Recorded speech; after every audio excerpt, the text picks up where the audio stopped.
خوش آمدید۔ آج ہم تاریخ کے ایک ایسے کردار کی بات کرنے جا رہے ہیں جن کا نام جب بھی ذہن میں آتا ہے تو بس تلواریں اور میدان جنگ ہی نظر آتے ہیں۔ خالد بن ولید۔ یہ کہانی صرف جنگوں اور فتوحات کی نہیں بلکہ ایک ایسے شخص کی ہے جو اسلام کا سب سے بڑا مخالف تھا اور پھر اسی کا سب سے بڑا محافظ بنا، جسے خود پیغمبر اسلام نے سیف اللہ یعنی اللہ کی تلوار کا لقب دیا۔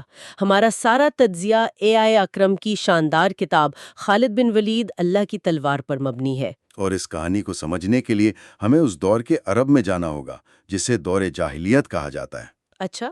یہ ایک قبائلی معاشرہ تھا، مطلب ہر قبیلے کی اپنی ایک پہچان، اپنی عزت۔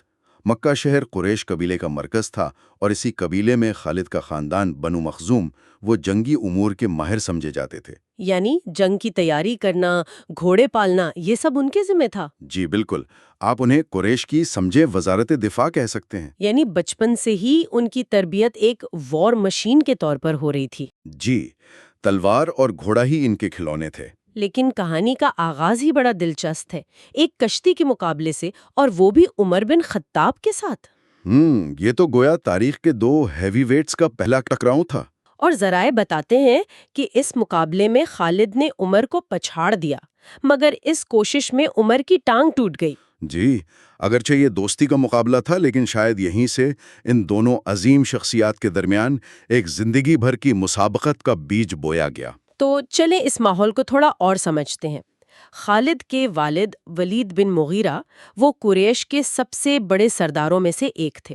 جی، جب پیغمبر اسلام نے اپنی تعلیمات کا آغاز کیا تو ولید ان کے سخت ترین مخالفین میں سے تھے۔ مخالفت اس حد تک تھی کہ انہوں نے ایک بہت عجیب پیشکش کی۔ کون سی پیشکش؟ اپنا ایک بیٹا عمارہ پیغمبر کے بدلے میں دینے کی کوشش کی تاکہ قریش پیغمبر اسلام کو قتل کر سکیں۔ یہ تو اس وقت کی ذہنی پستی کو ظاہر کرتا ہے۔ بالکل، مکہ اس وقت مذہبی اور اخلاقی طور پر بہت نیچے گر چکا تھا۔ کعبہ جو توحید کا مرکز تھا، اس میں 360 بت رکھے ہوئے تھے۔ اور کچھ قبائل میں بیٹیوں کو زندہ دفن کرنے جیسے خوفناک رسمیں بھی تھیں۔ جی، تو پیغمبر اسلام کی تعلیمات اسی پورے نظام کے خلاف ایک انقلاب تھیں۔ تو قریش کی مخالفت صرف مذہبی نہیں تھی؟ نہیں، بالکل نہیں، یہ ان کی سیاسی اور معاشی طاقت کو بھی چیلنج تھا، کیونکہ مکہ کی ساری معیشت کعبہ اور اس سے جڑے میلوں پر چلتی تھی۔ اور اسی منظرنامے میں خالد ایک نوجوان، طاقتور اور بہت مقبول جنگجو کے طور پر ابھر رہے تھے۔ ان کا زیادہ تر وقت اپنے دوستوں اکرمہ بن ابو جہل اور عمرو بن الاس کے ساتھ گزرتا تھا۔ یہ تینوں اس وقت قریش کے بہترین نوجوان جنگجو مانے جاتے ہوں گے، ہے نا؟ جی، اور اسلام کے خلاف ہر محاذ پر پیش تھے۔ تو ظاہر ہے اگلا قدم کھلی جنگ کا تھا، جو ہمیں بدر کے بعد احد کے میدان میں لے آتی ہے۔ جی، بدر کی شکست قریش کے لیے ایک بہت بڑا دھچکا تھا۔ وہ بدلے کی آگ میں جل رہے تھے۔ بالکل، 3000 کا لشکر لے کر مدینہ کی طرف بڑھے۔ اور پیغمبر اسلام نے اپنی 700 کی فوج کے ساتھ شہر سے باہر نکل کر احد پہاڑ کے دامن میں پوزیشن لی۔ اور یہ جنگی حکمت عملی کمال کی تھی۔ جی، بہت کمال کی تھی۔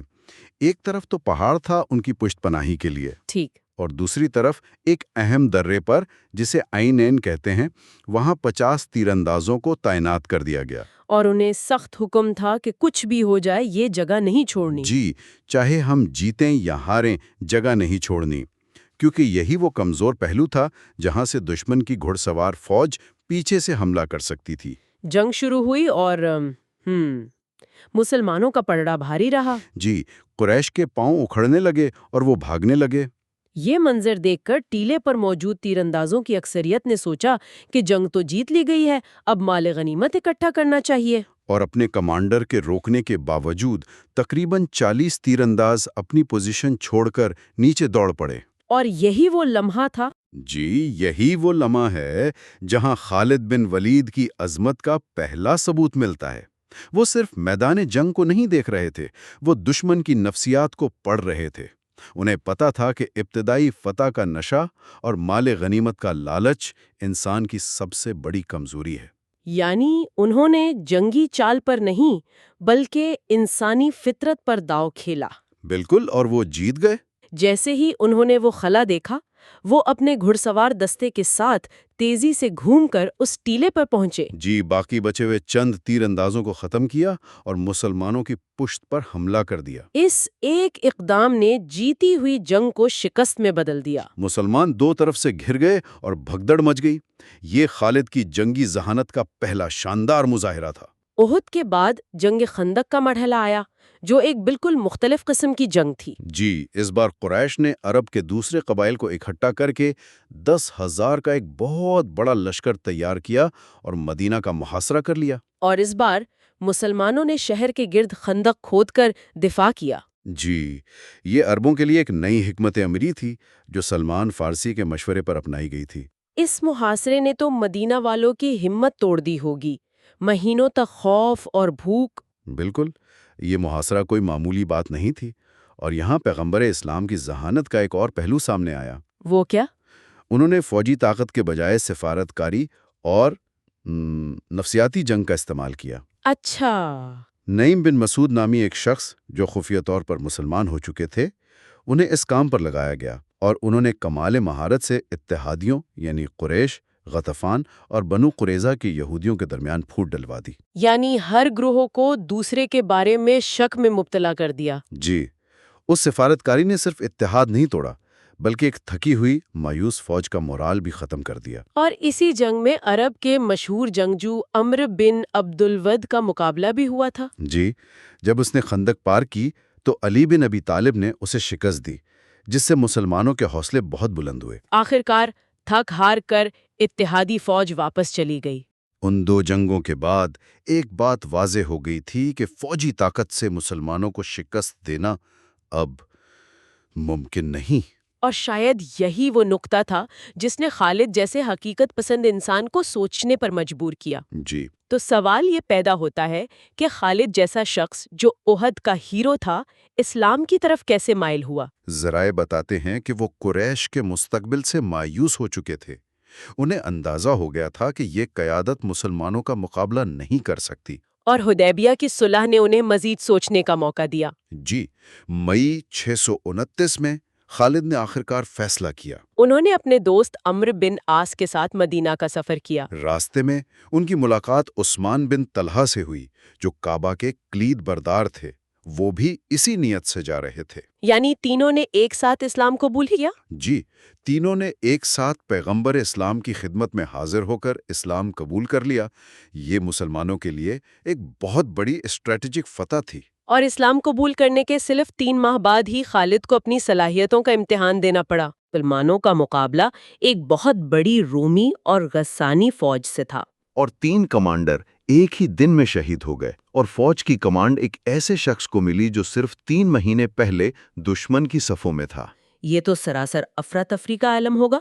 خالد نے اس بکھری ہوئی فوج کو سنبھالا کیسے؟ یہی ان کی خاصیت تھی۔ انہوں نے جذبات میں آ کر بدلہ لینے یا ناممکن فتح حاصل کرنے کی کوشش نہیں کی۔ ان کا پہلا کام تھا ڈیمیج کنٹرول۔ یعنی فوج کو بچانا۔ جی، جب فوج کا مورال گر چکا ہو اور کمانڈر مارے جا چکے ہوں تو سب سے بڑی کامیابی فوج کو بچا کر واپس لانا ہوتی ہے۔ تو انہوں نے کیا کیا؟ انہوں نے ایک شاندار نفسیاتی چال چلی۔ رات کو انہوں نے فوج کے دستوں کی پوزیشنیں بدل دیں۔ اچھا، جو دستہ آگے تھا اسے پیچھے بھیج دیا، جو دائیں تھا اسے بائیں بھیج دیا۔ تو اگلی صبح دشمن نے نئے چہرے دیکھے ہوں گے۔ بالکل، انہیں لگا کہ مسلمانوں کو تازہ دم کمک مل گئی ہے۔ واہ، یعنی دشمن پر ایک نفسیاتی دباؤ ڈالا۔ جی، اس کے بعد انہوں نے ایک منظم جوابی حملہ کیا، دشمن کو کچھ دیر پیچھے دھکیلا، اور اسی دوران اپنی پوری فوج کو بے حفاظت میدان سے نکال کر واپس مدینہ لے آئے۔ تو یہ شکست نہیں تھی، یہ ایک شاندار اسٹریٹجک پسپائی تھی۔ بالکل، جس نے 3,000 مسلمانوں کو یقینی تباہی سے بچا لیا۔ اسی بے مثال بہادری اور حکمت عملی پر پیغمبر اسلام نے انہیں سیف اللہ کا لقب دیا۔ اس کے بعد جنوری 630 میں فتح مکہ کا مرحلہ آیا۔ جی، قریش کی طرف سے حدیبیہ کی صلح کی خلاف ورزی کے بعد پیغمبر اسلام 10,000 کے لشکر کے ساتھ مکہ روانہ ہوئے۔ لیکن اس بار مقصد جنگ نہیں بلکہ شہر کو بغیر خون خرابے کے فتح کرنا تھا۔ اور ایسا ہی ہوا، شہر پرامن طریقے سے فتح ہو گیا۔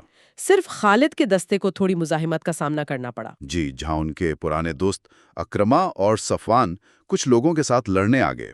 خالد نے انہیں آسانی سے شکست دے دی۔ لیکن فتح کے بعد ایک متنازع واقعہ پیش آیا، بنو جزیمہ قبیلے کا واقعہ۔ خالد کو اس قبیلے کی طرف اسلام کی دعوت دینے بھیجا گیا، قبیلے والوں نے ہتھیار ڈال دیے اور کہا کہ ہم نے دین بدل لیا ہے۔ لیکن انہوں نے مسلمان ہوئے کہنے کے بجائے سبانہ کہا۔ جی، جو اس وقت دین بدلنے والوں کے لیے ایک عام لفظ تھا، مگر کبھی کبھی تنزیہ بھی استعمال ہوتا تھا۔ خالد کو ان کی نیت پر شک ہوا۔ یہاں دو دنیائیں ٹکرا رہی تھیں۔ مطلب؟ ایک طرف خالد کا پرانا قبائلی ذہن تھا جسے بنو جزیمہ کے ساتھ پرانی دشمنی یاد تھی، کیونکہ انہوں نے زمانہ جاہلیت میں خالد کے چچا کو قتل کیا تھا۔ اور دوسری طرف اسلام کا نیا قانون تھا جو کہتا تھا کہ شک کی بنیاد پر جان نہیں لی جا سکتی۔ اور اس لمحے میں خالد کا جنگجو ان کے نئے ایمان پر حاوی آ گیا۔ انہوں نے قبیلے کے کچھ لوگوں کو قتل کرنے کا حکم دے دیا۔ لیکن ایک فوجی نقطہ نظر سے کیا خالد کا شک بالکل بے بنیاد تھا؟ اس دور میں سبانہ جیسا مبہم لفظ استعمال کرنا کیا ایک چال نہیں ہو سکتی تھی؟ یہ ایک ممکنہ دلیل ہے، لیکن اسلام کا اصول واضح ہے، جب تک کوئی ہتھیار نہ اٹھائے اسے دشمن نہیں سمجھا جا سکتا۔ اور پیغمبر اسلام کا رد عمل اس بات کا ثبوت ہے۔ جب انہیں اس واقعے کا علم ہوا تو وہ شدید ناراض ہوئے۔ انہوں نے کعبہ کی طرف منہ کر کے ہاتھ اٹھائے اور 2 بار فرمایا، اے اللہ، میں اس سے بری ہوں جو خالد نے کیا۔ یہ اعلان تھا کہ یہ عمل اسلام کی نمائندگی نہیں کرتا۔ اور انہوں نے فوراً علی کو بہت سا مال دے کر بھیجا تاکہ مقتولین کا خون بہا ادا کیا جائے اور ہر نقصان کا ازالہ کیا جائے۔ یہ واقعہ خالد کی زندگی کا ایک اہم سبق تھا کہ جوش اور جذبات قانون سے بالاتر نہیں ہو سکتے۔ لیکن ان کا اگلا امتحان فوراً ہی آ گیا، جنگ حنین میں۔ جی، مکہ کی فتح کے فوراً بعد حوازن اور ثقیف کے طاقتور قبائل نے سوچا کہ اب ان کی باری ہے۔ انہوں نے 12,000 کا لشکر جمع کر لیا۔ ان کا کمانڈر مالک بن عوف ایک نوجوان اور پرجوش سردار تھا۔ جی، اس نے اپنی فوج کو جوش دلانے کے لیے ان کی عورتوں، بچوں اور مویشیوں کو بھی میدان جنگ کے پیچھے لا کھڑا کیا تاکہ کوئی بھاگنے کا سوچے بھی نہیں۔ بالکل۔ اور اس نے ایک شاندار منصوبہ بنایا۔ اس نے اپنی پوری فوج کو حنین کی وادی کے ایک تنگ درے میں گھات لگا کر چھپا دیا۔ اور جب مسلمانوں کا ہراول دستہ، جس کی قیادت خود خالد کر رہے تھے، صبح سویرے اس درے میں داخل ہوا تو ان پر ہر طرف سے تیروں کی بارش شروع ہو گئی۔ یہ ایک تباہ کن سرپرائز تھا۔ جی، فوج میں ایسی بھگدڑ مچی کہ لوگ پیچھے مڑ کے بھاگے۔ خالد خود شدید زخمی ہو کر گھوڑے سے گر پڑے۔ ایسا لگا کہ جنگ شروع ہوتے ہی ختم ہو گئی۔ مسلمانوں کی بڑی تعداد، انہیں فتح کا یقین تھا اور اسی غرور نے انہیں نقصان پہنچایا۔ تو اس افراتفری میں جنگ کا پانسا کیسے پلٹا؟ پیغمبر اسلام چند ساتھیوں کے ساتھ میدان میں ڈٹے رہے۔ انہوں نے اپنے چچا عباس کو، جن کی آواز بہت بلند تھی، حکم دیا کہ مسلمانوں کو پکارے۔ ان کی آواز نے جادو کا کام کیا۔ بھاگتے ہوئے سپاہی پلٹنے لگے۔ اور جب کافی فوجی دوبارہ جمع ہو گئے تو انہوں نے ایک زبردست جوابی حملہ کیا جس نے دشمن کی صفوں کو الٹ دیا۔ اس جنگ نے خالد کو ایک اور سبق سکھایا وہ کیا؟ کہ بہترین کمانڈر بھی حیرت کا شکار ہو سکتا ہے اور غرور شکست کی پہلی سیڑھی ہے۔ کہا جاتا ہے کہ اس کے بعد انہوں نے عہد کیا کہ وہ کبھی غفلت میں نہیں پکڑے جائیں گے۔